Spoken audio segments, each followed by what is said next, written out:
KD साहब, ये जो कहा गया है कि ब्लड एंड बिजनेस एक साथ नहीं हो सकते हैं, आपको क्या लगता है कि इससे कितना असरअंदाज हो रहा है अफगानिस्तान? देखें, इससे बहुत ज्यादा हो रहा है और होना भी चाहिए, क्योंकि आपके सामने हमने हमेशा अफगान अवाम का ख्याल किया। हमने कभी लॉजिस्टिक्स पर नहीं रोका इनको। आटा, चीनी, दाल, फर्टिलाइजर, अफगान ट्रांजिट, जो कुछ हो सकता है हमने कभी नहीं रोका इनके लिए कि ताकि अफगान अवाम को प्रॉब्लम ना हो। लेकिन साथ कम से कम आप अपना काम, आप उधर से क्रॉस टेररिज्म कर रहे हैं हमारे पर, तो तभी उन्होंने कहा कि खून और बिजनेस इकट्ठा नहीं हो सकता। तो अब जब हम ये रोका है तो इनको अब समझ आ जाएगी। अब जो भागते फिर रहे हैं, कभी इंडिया जा रहे हैं कि हम ट्रेड कहाँ करेंगे, करके देख लें। ये ना एयर स्पेस इस्तेमाल करेंगे, हमारी एयर स्पेस इंडिया इस्तेमाल नहीं कर सकता। तो ये 4-5 घंटे डिटूर जो मारेंगे, आप सोचेंगे कितनी महंगी चीजें पड़ेंगी जब सेंट्रल एशिया के थ्रू ये लेके जाएंगे सामान को।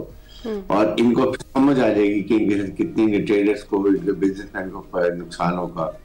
और उसके बाद टाइम जो उसमें एक महीना, ये कम से कम भी जो है वो इनको 10-15 दिन फालतू लग जाएंगे वहां पर ले जाने के लिए, अगर बाहर भी लेके जाते हैं। तो आप इससे देखेंगे इनको कितना नुकसान होगा। हमने हमेशा इनका ख्याल किया। हमने क्या मांगा? एक चीज सिर्फ, कि अपनी सरजमीन किसी टेररिस्ट ऑर्गेनाइजेशन को इनको इस्तेमाल न करने दे। ये इतने झेकलेस लोग हैं कि ये इतना हमने इनके साथ हर चीज में मेहरबानी करते हैं, ये इतना नहीं कर सकते कि आपने जो टेररिस्ट ऑर्गेनाइजेशन रखी हुई है उनको आप रोक नहीं सकते हैं। और उनमें ज्यादा अफगानीज होते हैं। अब तो बहुत ज्यादा अफगानीज आ रहे हैं।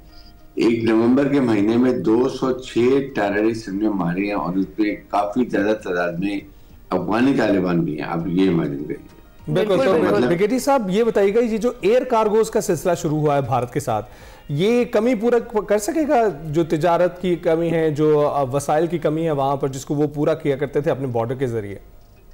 यही मैं बता रहा हूँ कि ये आप सोचें कि हमारे ऊपर से इंडिया की फ्लाइट गुजर नहीं सकती है। रास्ता तो यही है, या आप डिटूर बहुत ऊंचा मारेंगे, 4-5 घंटे और फालतू लेके जाएंगे। आप सोचेंगे कितना सामान ले जा सकेंगे, कितना महंगी इनको कॉस्ट ऑफ वो आइटम पड़ जाएंगी, कमोडिटी आइटम्स होंगी, जो भी होंगी, पेरिशेबल आइटम वैसे खराब हो जाएंगी। आप उसको ये देखें। तो ये सारी देखते हुए ये 2-3 हफ्ते की बात है। अच्छा। ये जो बेचारे देखिए कैसे आपके पाँव में गिरेंगे आके। ये खुद ब खुद, जैसे हमने जब पेट की, ये इन्होंने हमारी पोस्टों में कब्जा किया था, हमने जब इनकी पोस्टों में कब्जा कर लिया, और पेटकिया में हमने जब गुलबहादुर के इलाके में जाके हमने एयर स्ट्राइक की और 60-70 फौजी मारे, तो इन्होंने सफेद झंडे रेस किए और इन्होंने जाके वहां पर बेड़ी साहब, आप सही कह रहे हैं। इन्हें मसाइल तो फेस करने पड़ेंगे, और सिर्फ ये जो अभी इतनी कुर्बतें इनकी बढ़ रही हैं हमसाया मुल्क के साथ, वो सिर्फ थोड़ी देर के लिए हैं, क्योंकि उससे तो कॉस्ट इतनी ज्यादा डबल ट्रिपल हो जाएगी कि वो ये अफोर्ड नहीं कर सकते उस तरीके से, और इस तरह की तिजारत जो ये चाह रहे हैं करने के लिए। आपको क्या लगता है कि तालिबान को अब समझ आ जानी चाहिए? क्योंकि हमने बार बार मुज़ाकरात भी किए, और वो इसीलिए किए ताकि सिचुएशन जो है वो बेहतर रहे। ये भूल चुके हैं कि हमने इनको कैसे होस्ट किया है हमेशा, लेकिन पाकिस्तान चूंकि अमन का दाई है, हमेशा अमन की बात करता है, अपने दोस्त ममालिक के कहने पर मुज़ाकरात के लिए भी बैठ जाता है, मुज़ाकरात की मेज पर, जो पहले हो रहा था वो भी, और अभी भी यही बताया जा रहा है कि कुछ डेलीगेशंस जो मौजूद हैं उनके सामने भी यही बात रखी गई है और वो सालिसी कराएंगे। तो पाकिस्तान बगैर किसी मौसर जवाब दिए क्या मुज़ाकरात की मेज पर आ जाएगा? नहीं, देखिए, आई थिंक हमने अब इनसे मुज़ाकरात इस तरह नहीं करने हैं। डीजीएसपी ने भी ये बात की है कि पहले हमें ये यकीन हो, काबिल तस्दीक बात हो कि इन्होंने ये ख्वारिजियों के खिलाफ एक्शन करना शुरू कर दिया है, इनको क्रॉस बॉर्डर टेररिज्म से रोक दिया है, इनको बॉर्डर से पीछे धकेल रहे हैं ताकि ये पाकिस्तान की तरफ रुख ना कर सकें, पाकिस्तान में क्रॉस बॉर्डर टेररिज्म ना कर सकें, पाकिस्तान में दहशतगर्दी ना कर सकें।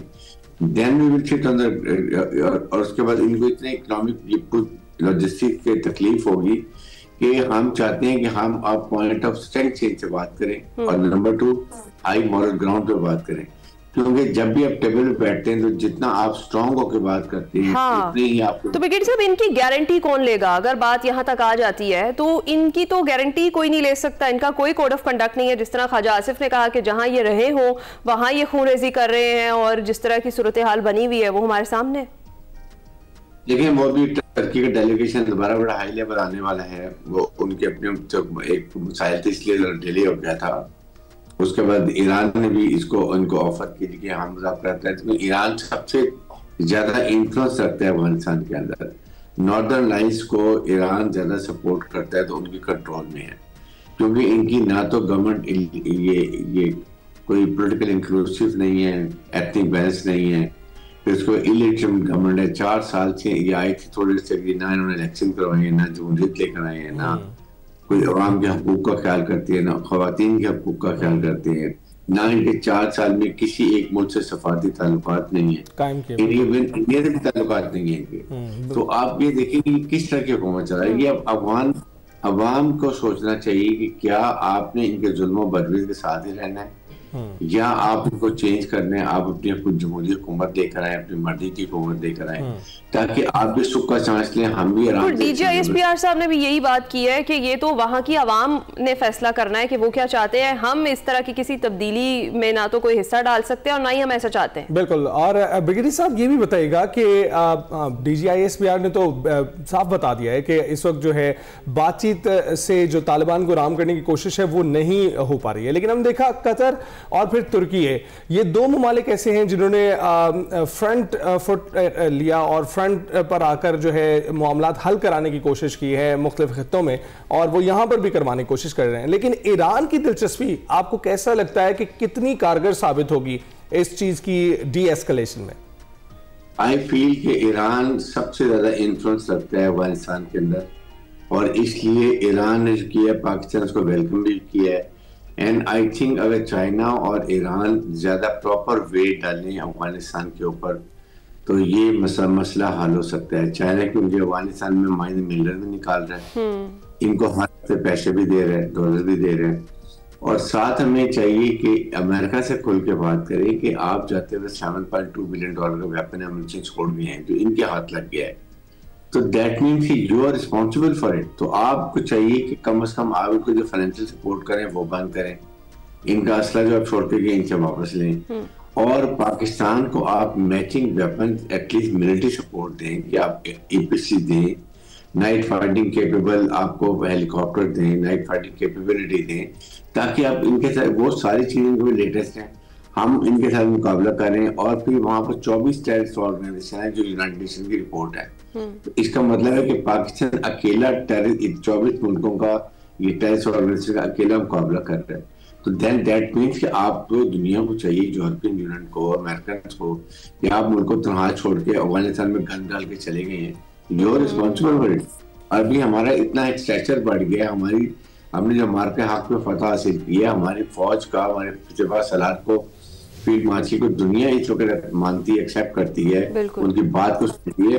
तो हमें दोबारा जाके ये जोर से बात करनी चाहिए कि हमें ये प्रॉब्लम है, इसके लिए वर्ल्ड प्ले पार्ट और इंडिया को नकेल डालने वो ये सब प्रॉब्लम। हाँ, और ब्रिगेडियर साहब चीजें बड़ी क्लियर हो गई हैं कि इंडिया की तरफ से क्या क्या किया जा रहा है, बल्कि वो जो एक्स का नया फीचर है वो लोकेशन वाला, उससे भी तो पता चला है कि जितने पाकिस्तान के खिलाफ अकाउंट्स यूज हो रहे हैं वो सब इंडिया से ऑपरेट हो रहे हैं, इंडिया से ऑपरेट हो रहे हैं। और सोशल मीडिया से ये अफगानिस्तान के तो ये मिल के जो एक उन्होंने सोशल मीडिया कैंपेन चलाई हुई है उसको भी देखने की बात है। और ये हमेशा दिन का गोदी मीडिया को तो बात ही यही है, और हर वक्त ही तैयार रहते हैं पाकिस्तान के खिलाफ। अभी आप ये बताएं कि ये कह रहे हैं जी पाकिस्तान ने अटैक किया कल परसों। बिल्कुल यही पूछना चाह रहे थे कि 3 मुख्तलिफ सूबों की बात कर रहे हैं, कुन्नड़, पख्तिका और जो खोस में। बात ये कि पाकिस्तान एक बड़ा मिलिट्री स्ट्रॉन्ग मुल्क है, बड़ा अभी इतने बड़ी फौज को नाक चने चबाए हैं, उसको कैसे फाइज दी है। आप क्या चीज है, ना आपका फौज है ना कुछ है। हमने जब करना हो तो डंके की चोट पे करेंगे, खुल के करेंगे, ऐलान करके करेंगे, और आपके लीडर्स को मार के, स्क्वाड्जी को मार के बताएंगे कि हमने इतना नुकसान आपका किया। हमने जब पटकिया में गए हैं, गुल बहादुर गए हैं, तो हमने अनाउंस किया कि हम गए हैं, हमने एयर स्ट्राइक किए हैं, हमने 60-70 ख्वाजी मारे हैं, आपके कमांडर्स को मारे हैं। तभी तो आपने सफेद झंडे रेस किए थे कि जी खुदा के लिए बचाओ, हमें मत मारो। तो ये मेरे ख्याल में ये इनको सिर्फ पैसा चाहिए। ये एक ग्रोह है जो वहां पर कब्जा करके बैठा हुआ है, इनको कोई अवाम से कोई ताल्लुक कोई नहीं है। ये पैसा कमा रहे हैं, पैसा लूट रहे हैं, पैसा जमा कर रहे हैं और उसके बाद अपनी मर्जी के मुताबिक ये चला रहे हैं। That's the end of it all. इनका कोई ताल्लुक नहीं। और अभी जब इनको इकोनॉमिक हमने जो लॉजिस्टिक्स इनकी रोकी है, आप देखेंगे क्या होगा। हमें तो ये हमें इससे कोई फर्क नहीं पड़ता कारोबार, इनको नुकसान होगा। 3 ट्रिलियन रुपीस का एक साल में पाकिस्तान को नुकसान होता था।